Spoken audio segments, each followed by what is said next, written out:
before you start watching this video, make sure you're having a cup of coffee, as I'm having one. So, lately I've experienced a lot of game-changing things in filmmaking, and the Black Mist filter is just one of them. Let's roll the intro.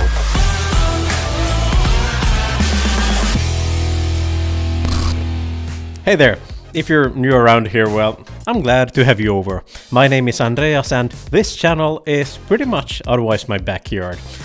Here we focus on all things filmmaking, photography, as well as EDC, of course meaning everyday carry, such as pocket knives, multi-tools and such. That mix of themes is kind of like noodle soup with pizza in it, but yeah. So today I want to talk about that cinematic or natural film look that we're all trying to achieve.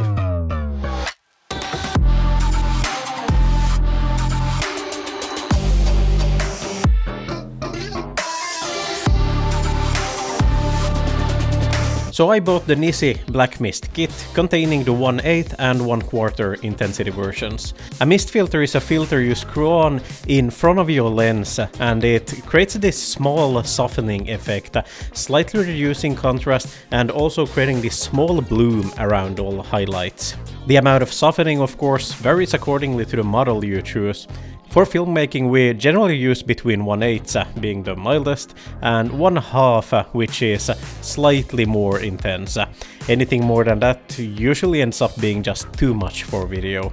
And even at times the 1/2 is already too much if you'd ask me. But in photography then again you could be using intensities of 1 or up to 3 for a really strong artistic touch. The Nisi filters aren't the cheapest ones around, but also definitely not the most expensive. And hey, carry case included, which has slots for up to 4 whatever filters. I can't say that I really chose the Nisi filters due to any other reason than store availability. I watched a lot of videos comparing different brands of mist filters and yeah, in my honest opinion, the composition, the environment and just what you're shooting will matter way more than which specific brand of filters you're using. Unless you're shooting in a studio where you're for 100% in control of the lights and ambience and somehow are anyway in the position that the 1% difference is really deal breaking. For me it isn't. I've been using these filters for around 2 months now, and more often than not I just found myself leaving on the 1/8 on the lens at all times. I did some testing out in the backyard during sunset, placed the camera on a tripod with me backlit by the sun through some trees in the background, and there definitely is a major change in the vibe when you apply the mist.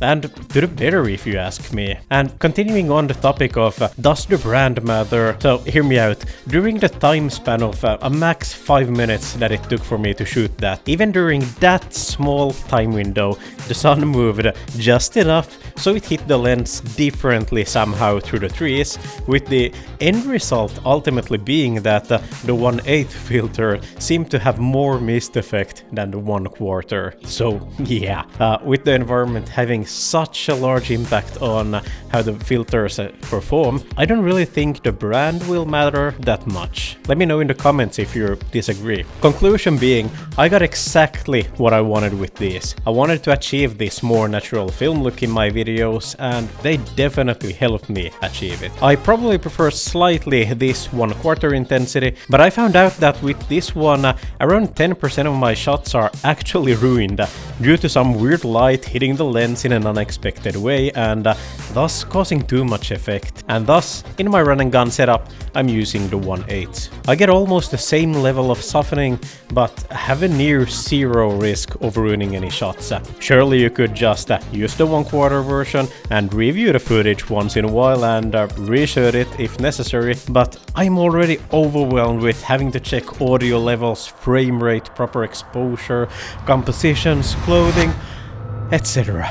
So I absolutely don't want to have yet another potential cause for issues. With that being said, if you learned something, if you enjoyed this video, hit the thumbs up button down there, it really helps me out. And subscribe to see more junk from me in your YouTube homepage. Thanks for running fences with me today, and I'll catch you next time. See ya! Shoo!